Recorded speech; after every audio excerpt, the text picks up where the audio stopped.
Caros irmãos, convido cada um que abra a sua Bíblia e, se não estiver portando a sua, pegue uma das que estão nos escaninhos e abra, por favor, no Evangelho de João, capítulo 8.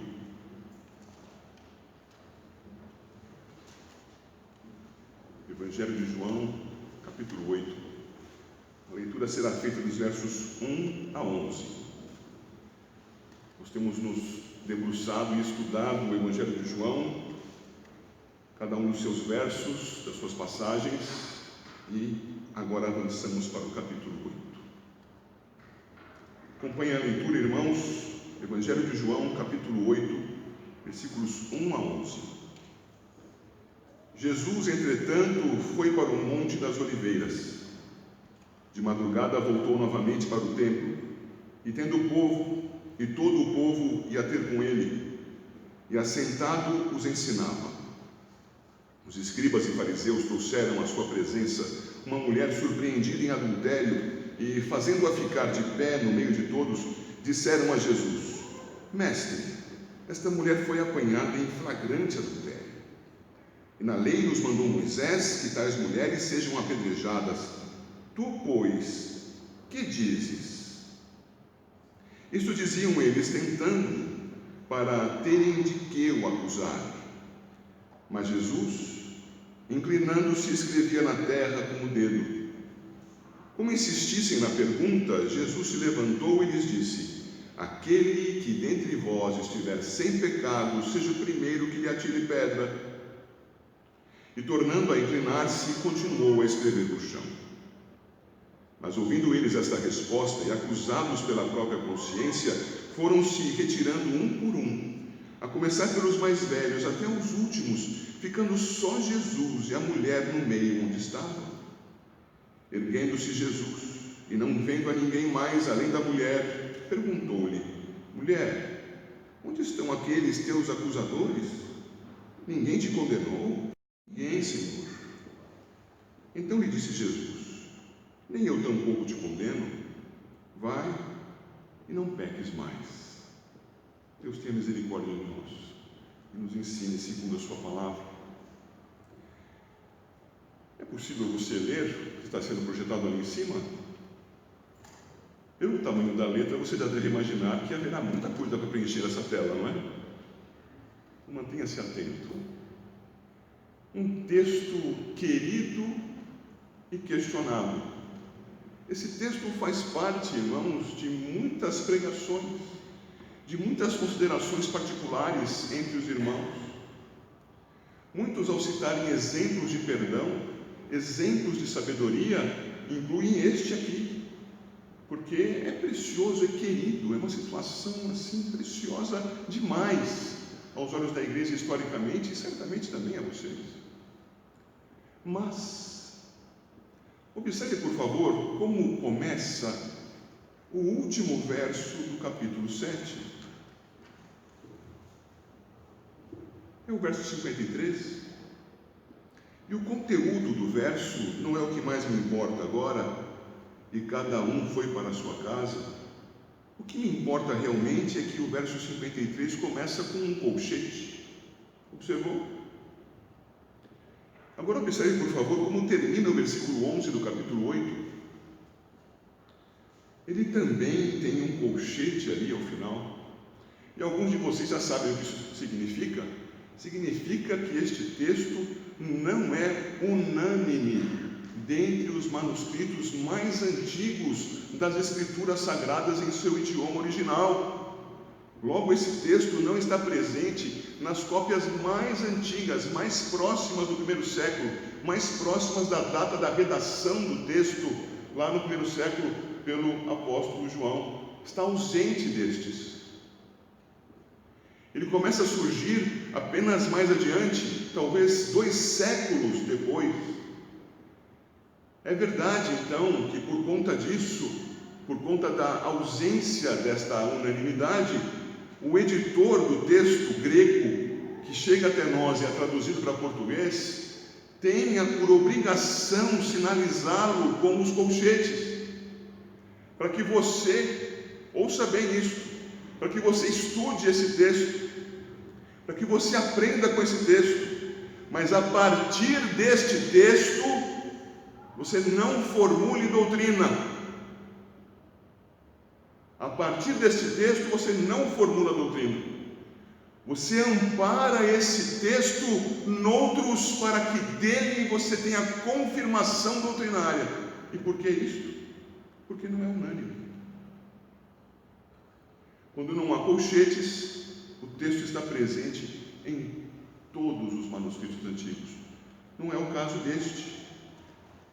Nosso irmão já falecido, William Hendrickson, escreveu uma obra um pouco poupuda a respeito do Evangelho de João e enumera algumas razões pelas quais alguns criticam que esse texto seja digno de ser posto nas Escrituras. Se eu, para trazer isto a vocês, preciso trazer um livro, eu não vou gastar a memória de vocês pontuando um e outro dos seus motivos. Ele também apresenta vários motivos pelos quais o texto deveria estar como está nas Escrituras. E eu, com franqueza, me apoio nestes outros motivos. E os dois motivos mais importantes para mim são que um discípulo de João, chamado Pápias, fez comentário a respeito de uma situação como esta do Evangelho de João, ali no comecinho do segundo século, num documento que ele mesmo escreveu, portanto, Pápias, discípulo direto de João, comentando este mesmo assunto. A segunda característica importante para que esse texto seja considerado como válido para nós e útil para o nosso ensino, como palavra inspirada do Senhor, é a continuidade que ele apresenta no correr do texto do Evangelho de João. E já veremos isso no nosso segundo ponto. Eu me sinto bem à vontade para trabalhar o texto com os irmãos esta noite. Fiquem em paz. Estamos estudando a Bíblia Sagrada. Tendo visto isto, meus irmãos, vamos ver alguma coisa sobre a sequência do texto do Evangelho. Nós estudamos até a semana passada o capítulo 7.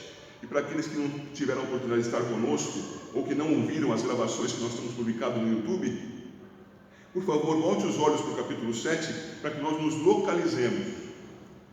No capítulo 7, seguindo todo um caminho até chegarmos aqui no Evangelho de João, caminho que não cabe agora destacar em seus detalhes, nós vemos no capítulo 7, versículos 1 a 13, o destaque que o Senhor Jesus dá à soberania de Deus sobre tudo e sobre todos os entes criados. E que o Senhor Jesus, homem, se submetia à soberania divina, vou repetir, Jesus Cristo, homem, se submetia à soberania divina nos decretos eternos e reconhecia então que o seu tempo ainda não havia chegado, como ele declara no versículo 6 e no versículo 8, e ele vai afirmar também que o tempo dele chegará, contudo, não era naquele momento. Portanto, com muita prudência, o Senhor Jesus se comportaria. E é isso que nós vimos o Senhor fazendo, atrasando a sua subida para certa festa que já menciono, e chegando a ela a partir do versículo 10, sempre com prudência. Em dado momento, o Senhor Jesus se apresenta publicamente na festa. E estudamos aqui que isto foi bem no meio da semana da festa dos tabernáculos. Uma festa que era composta por 8 dias, o primeiro e o último com descanso solene, com santa convocação, e 6 dias intermediários, em que as pessoas deveriam se recordar de pontos importantíssimos relacionados ao cuidado de Deus com o povo. Quais fossem? Eles tinham que se recordar de que o Senhor os libertou da terra do Egito. Eles tinham que se recordar de que o Senhor os sustentou no deserto. Por isso a festa era chamada de tabernáculos ou cabanas. E que sustentados no deserto, onde não havia a comida que precisavam, onde não havia a água que necessitavam, o Senhor Jesus se apresentava como aquele que é a água que tira a sede daquele que busca. Isso tudo está relacionado à festa dos tabernáculos, mas não compreende todo o ensinamento. Porque se eles estavam no deserto sendo sustentados pelo Senhor, eles não estavam no deserto para permanecer ali, eles estavam a caminho da terra prometida. E a partir desses ensinamentos nós aprendemos que o Senhor, nosso Deus, pela mediação de Jesus, nos libertou do nosso Egito, que é o pecado. Que o nosso Senhor Jesus nos concede a bênção de nos sustentar agora, no meio do nosso deserto. Não nos tira do deserto, nos sustenta nele. E temos a bênção de saber que o Senhor Jesus, nosso Deus encarnado, prometeu nos conduzir até o local celestial da sua bênção. O nosso destino final não é aqui. Caminhamos em direção ao dia santo da volta do Senhor Jesus, ao dia eterno da adoração do seu santo nome. Cantarei ao Senhor para sempre. Isto traz então vários aspectos que estão aqui no capítulo 7, mas eu termino recordando um deles que está em 7:24, importante para esse texto que nós veremos hoje no 8. Importante porque diz 7:24: não julguei segundo a aparência, e sim pela reta justiça. E o Senhor mostra então que o juízo pelas aparências, pelos aspectos superficiais da vida, é impróprio, é inadequado, vai fazer injustiça. Mas que o juízo segundo a palavra de Deus, o juízo segundo a vontade de Deus, é o bom juízo, é o juízo correto, é o juízo completo, que faz bem às pessoas, que faz justiça ao pecador e faz justiça ao que andou, sim, em retidão. Mas ao pecador arrependido faz mais, faz graça. Graça é parte do tema que estudaremos hoje no capítulo 8. E é assim então que o texto prossegue, e chegamos ao final do capítulo 7, com pessoas, soldados que haviam sido encaminhados pelas autoridades do templo para irem prender Jesus, voltando maravilhadas com o seu ensino, voltando sem prendê-lo. Diz o verso 46, responderam aqueles homens: jamais alguém falou como este homem. E isso gera maior revolta ainda nas autoridades judaicas. E meus queridos irmãos, se eles já estavam querendo matar ao Senhor Jesus, eles têm isso ainda mais estimulado. Eles não conseguiram prendê-lo como desejavam, ainda não havia chegado a hora do Senhor. E então temos o capítulo 8, versículos 1 a 11, mostrando mais uma situação preparada por aqueles homens contra o nosso Senhor Jesus. Espero que você tenha percebido com isso a sequência que o texto carrega dentro do contexto do Evangelho de João. E com isso então nós poderemos avançar para aquilo que os fariseus e os escribas se propunham a fazer. Veja por favor o texto mais uma vez. Vamos nos localizar agora dentro do texto. Versículos 1 e 2. Jesus, entretanto, foi para o Monte das Oliveiras. De madrugada voltou novamente para o templo, e todo o povo ia ter com ele, e assentado os ensinava. Irmãos, o Senhor, no último dia da grande festa, você pode ver isso em 7:37, fez o seu anúncio: se alguém tem sede, venha a mim e beba. Logo já estamos adiante do último dia da grande festa. O Senhor, diz o capítulo 8, versículo 1, foi para o Monte das Oliveiras, e cedo, muito cedo, de madrugada, voltou do Monte das Oliveiras para o templo, e ali passou a fazer o quê? Aquilo que ele fazia como hábito, passou a ensinar. E lá está o Senhor ensinando como era a sua prática quando estava em Jerusalém. Acontece que os seus inimigos estavam sempre procurando uma oportunidade, um meio, uma chance de produzir contra ele alguma prova para levá-lo a juízo e com isso matá-lo. E eles obtiveram. Eu projeto para você ali na letra C uma oportunidade feliz, e coloquei o feliz entre aspas, porque era feliz para aqueles maldosos fariseus e escribas, era feliz para aqueles inimigos. Eu espero que isso nunca tenha acontecido com você, de fato, no seu coração, mas algumas pessoas passam por isso, ficam esperando a oportunidade, e quando ela aparece, uma chance de agredir aquele que é o objeto do nosso ódio. Deixa eu mudar isso, do ódio dessas pessoas. Quando aparece aquele meio, ela se regozija, agora é a minha chance, agora eu consigo pegar ele. Eles estavam assim, mas estavam assim por um motivo terrível. Se você olhar para o texto, nos versículos 3 a 5, veja por favor qual é a oportunidade feliz. Os escribas e fariseus trouxeram à sua presença uma mulher surpreendida em adultério.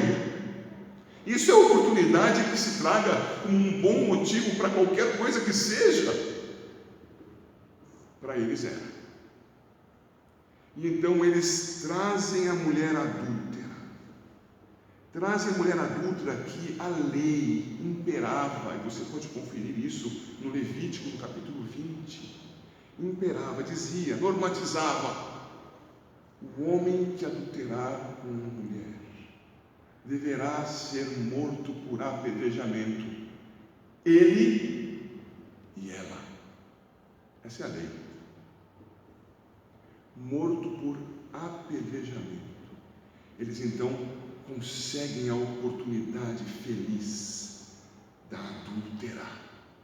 Mas eu coloco ali no número 2, onde estaria o homem?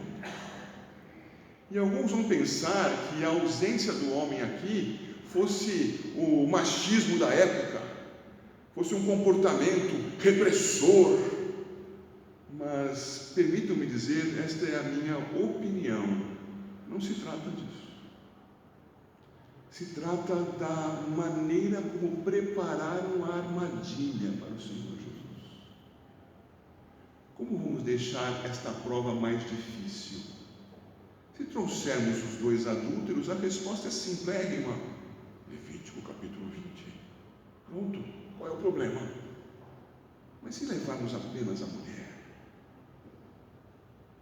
Então levam apenas a mulher. E deixam mais difícil a questão. Não foi um levar inocente e nem foi uma conduta contra a mulher, foi uma conduta contra Jesus. E a sua grande questão qual era? O número 3 ali da letra C. Usurpando autoridade? Vejam, Jesus Cristo era componente do Sinédrio? Não.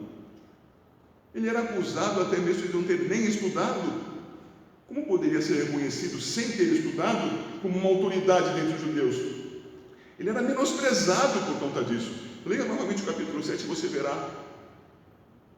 Ele era, o Senhor Jesus, era uma autoridade romana? É claro que não. Ele era judeu. Lembrem-se, quando o Senhor Jesus foi acusado e condenado no Sinédrio, o Sinédrio não o matou.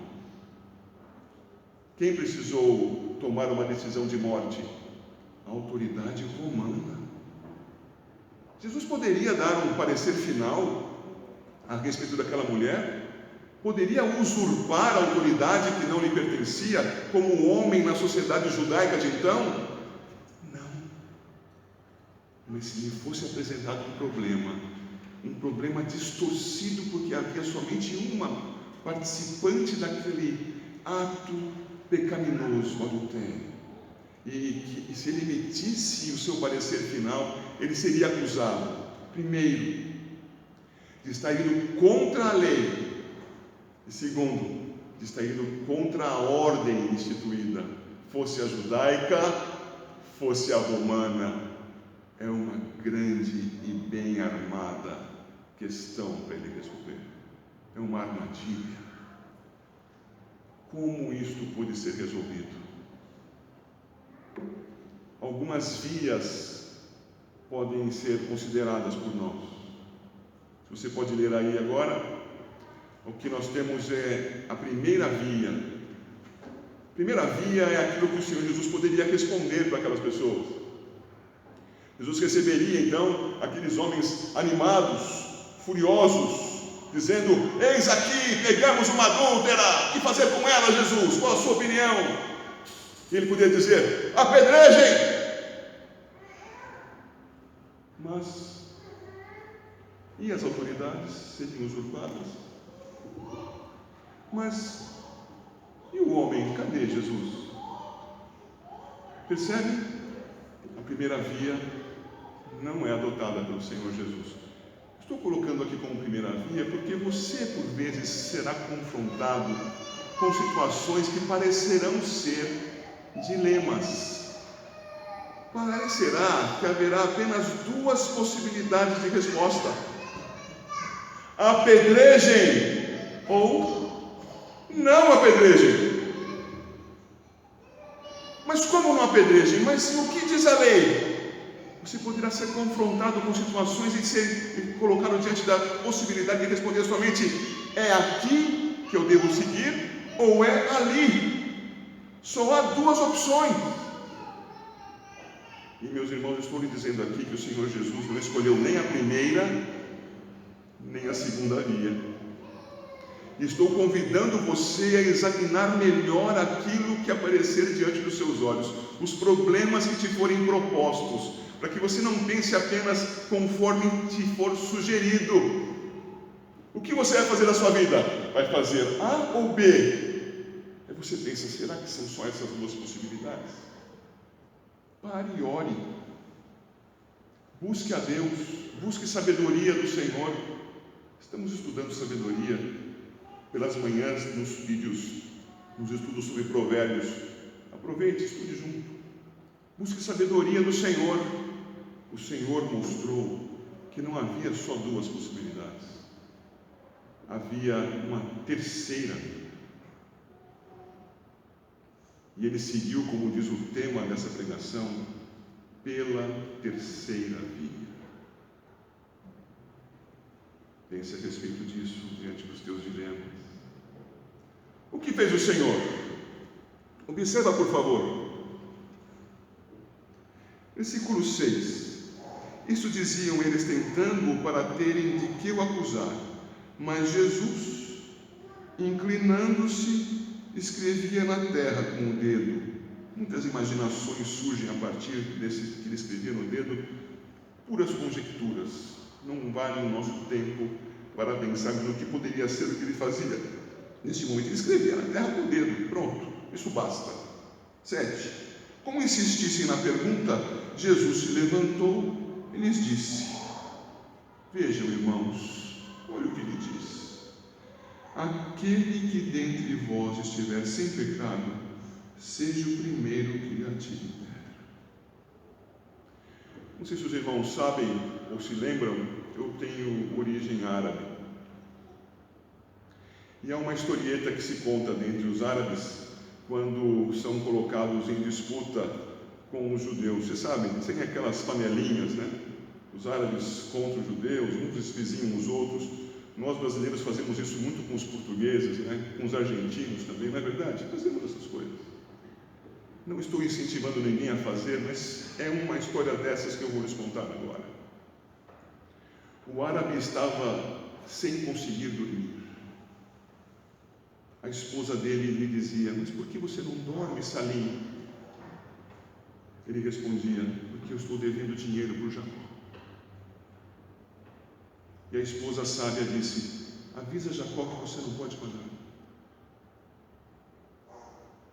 Tá bem. Avisou. E a esposa disse: agora que você avisou, Jacó não vai dormir. Passe adiante nessa historieta aquilo que está te incomodando. Passe o problema para que seja resolvido por aquele que na verdade tem o problema para resolver. Não assuma um problema que não é teu. Passe adiante. Essa historieta que, lógico, não é bíblica, não é regra para ninguém, mas é regra isso que o Senhor Jesus Cristo fez. Ele diz: aquele que dentre vós estiver sem pecado, seja o primeiro que lhe atire pedra. Ele disse para os judeus: ei, esse problema que vocês me trazem, eu o devolvo para vocês. e o devolvo de uma maneira mais complicada do que vocês podiam esperar. Vocês querem me colocar numa situação complicada de usurpação de poder, de alteração na interpretação da lei? Não. Em vez de vocês me colocarem nessas duas vias, eu os coloco na terceira via. Qual de vocês está sem pecado? Pode atirar a primeira pedra. O que o Senhor fazia era uma confrontação que obrigava aquelas pessoas a produzirem dentro de si mesmas um juízo interno. O Senhor não acusou ninguém.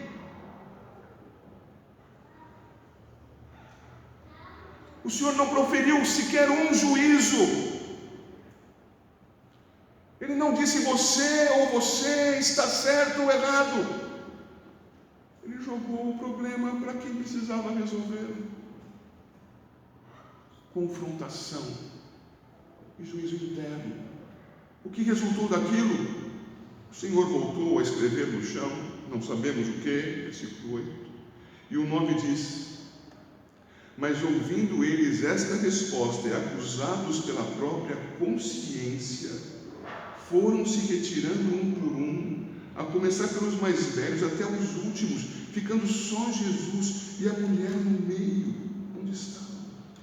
Meus irmãos, por vezes as nossas melhores respostas são feitas sem abordarmos o problema diretamente, levando as pessoas que nos propuseram o problema a pensarem a respeito do motivo pelo qual querem acusar alguém. Por que você entende que isso está errado? É por isso? Então, já que você está no alto da sua santidade, manifeste em você o juízo. O Senhor fez com que eles se julgassem a si mesmos, e julgando-se a si mesmos, eles se encontraram culpados. Eles mesmos se retiraram. O Senhor Jesus havia dito sobre isso. Ele disse: eu não vim para julgar ninguém. Quem vos julga é a lei de Moisés. A lei de Moisés é que vai acusá-los. E o Senhor então faz com que eles pensem na lei, que eles conheciam tão bem. Eram fariseus e escribas, e cheios de pecados. Saiam. Mas há mais uma situação na terceira via, que é a graça sendo colocada junto com também o juízo interno, mas agora de outra pessoa. Veja por favor o versículo 10. Erguendo-se Jesus, ele escrevia no chão, e não vendo a ninguém mais, porque eles todos se retiraram constrangidos, perguntou à mulher: mulher, onde estão aqueles acusadores? Como se o Senhor Jesus não soubesse, né? É uma pergunta retórica. É uma pergunta que faz com que ela também pense a respeito dos seus próprios pecados. Porque se ela era pecadora reconhecida socialmente, eles também o eram e haviam acabado de reconhecer. Ele agora então traz a consciência para a mulher. Onde eles estão? Ela sabia, não estão aqui porque são pecadores. E eu também sou. Ele continuou: ninguém te condenou? O que ela faria então diante de si mesma? Havia um novo juízo sendo proposto. Não havia uma acusação do Senhor Jesus. Havia mais um juízo, também para dentro do coração de alguém, dessa vez da mulher. Ela deveria julgar-se a si mesma, mas a ela algo mais foi dado. Você observou alguma palavra abençoadora da parte de Jesus aos fariseus, aos escribas nesse texto? Não há. Mas veja o verso 11. Respondeu ela: ninguém, Senhor, ninguém mais me condena. Então ele disse a ela: nem eu tampouco te condeno. Sabe o que é isso, irmão? É a terceira via, é a graça. A terceira via conduz para a graça. ela nem é isenta, negacionista, não houve pecado algum, ocultando o problema real que existe, nem é acusadora, problema terrível, e julgando superficialmente condenaria apenas um dos pecadores, usurpando a autoridade do Sinédrio e de Roma. Não, nem um lado nem o outro. Ele vai então pela terceira via e oferece graça. Nem eu te condeno. Mas Jesus não condena e acaba por aí essa história. Ela está se julgando a si mesma agora. Ela se encontra pecadora, publicamente e internamente. Sou pecadora. E o Senhor Jesus então coloca um ponto final nisso, porque Ele exorta a pecadora, sobre a qual Ele deu a sua graça, a que passe a viver de um modo compatível com a graça. Uma exortação para o fruto da graça. Ele vai dizer então a ela: vai e não peques mais. Meu irmão, minha irmã, sobre você já houve a extensão da graça de Deus? Você já percebeu que você é pecador? Que você, segundo a lei, poderia ser condenado ao apedrejamento, ou uma multa severa, ou alguma outra circunstância social importante, mas que diante de Deus, por causa do teu pecado, você era digno sim de morte eterna? Já se deu conta? Já recebeu da parte de Deus, depois de se dar conta desse pecado que você carrega com você mesmo, que Ele te ofereceu, te entregou algo impagável, que é o perdão? Mas alguns param no perdão. Alguns ouvem da parte de Deus o eu te perdoo pelo mérito de Jesus Cristo e param aí.